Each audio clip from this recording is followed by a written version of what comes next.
Bien. Est-ce que tu as peaufiné un petit peu ton questionnaire du Val-de-Loire, Elena?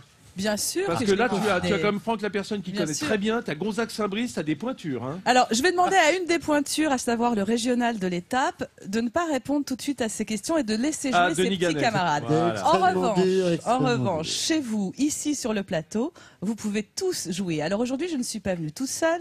Je suis venue avec ces objets. Et la première question les concerne. Moi aussi, de quoi s'agit-il? À quoi ça sert?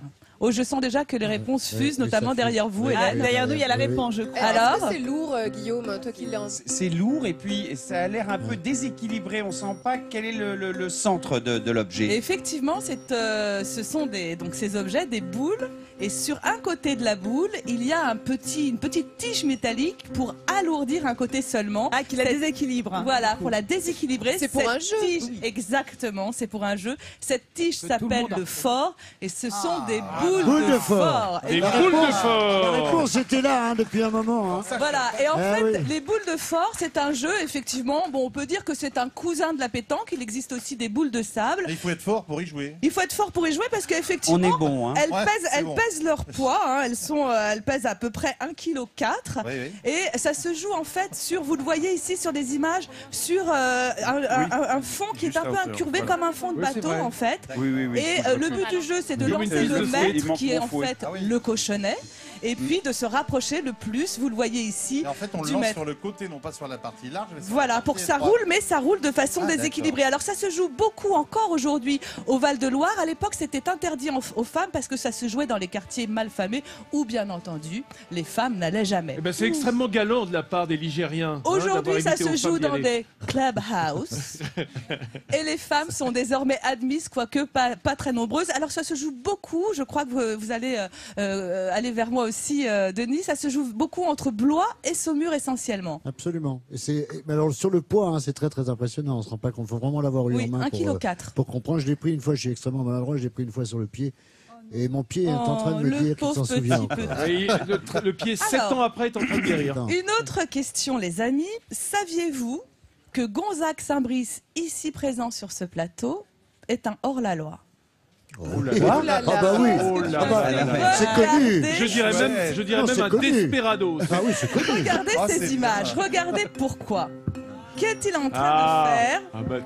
De se baigner dans la Loire. Et figurez-vous qu'en fait, c'est absolument interdit. Pourquoi? Quel dommage. Parce que la Loire est tout sauf un long fleuve tranquille, tourbillon, courant, sable mouvant, on risque finalement de s'y noyer. Alors ce qu'il est possible de faire sur la Loire, c'est de naviguer en canoë, en gabarre, en barque, ou alors d'aller profiter des bords de Loire sur les plages qui existent, comme celle de Chaumont-sur-Loire, tout près d'ici, où on est très très bien. On continue. Attends, comme nous sommes en conformité avec la loi, je tiens à le préciser, nous remettrons Gonzague dès la fin de l'émission aux forces de l'ordre. Voilà.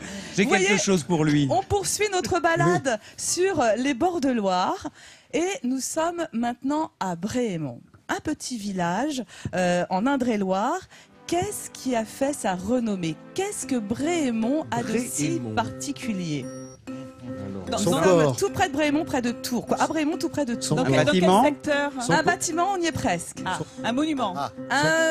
Non, son port.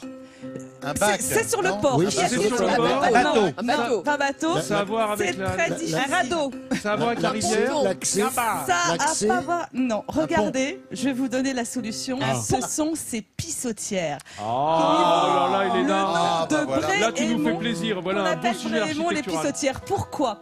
Nous sommes en 1912. Bréhémont et son port, qui est très fréquenté par les marins, est pollué par les odeurs d'urine. Les urines de ces messieurs qui font étape à Bréhémont, font la tournée des bars, jouent peut-être aux boules de fort, et puis vont se soulager sur les murs des maisons le long des quais. Le maire, qui n'en peut plus, fait un petit tour à Paris. Il découvre les Vespasiennes, que les moins de 30 ans ne peuvent pas connaître. Vous avez 30 ans et demi peut-être? Oui, et puis moi je m'intéresse à l'Antiquité romaine, donc Vespasien ça me cause. Non, ce sont des urinoirs publics qui découvrent à Paris. Et du coup, il en ramène l'idée à Bréhémont, et ces pissotières, il n'en reste que 2 exemplaires aujourd'hui, elles sont en pierre du pays, en pierre de tuffeau. Ah oui.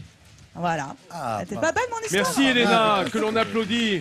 Hein, Elena, qui résiste bien aux conditions climatiques, hein, t'as pas l'habitude, J'ai toi, qui a toujours été appelé le enfermé. soleil, il est venu. Moi, je pense aux gens voilà. qui sont venus et qui se sont fait photographier devant en se disant, oh, c'est un monument historique en belle pierre de tuffeau. À mon avis, oui, c'est ça. Il va être un peu embêté avec la photo dans le salon. Je suis pas sûr qu'à l'office de tourisme, ils mettent vraiment ça en avant, hein, pour faire venir les gens en Vallée de la Loire. Justement. Si. Ah, bah, uniquement dans le village, alors, bien entendu. Alors, c'est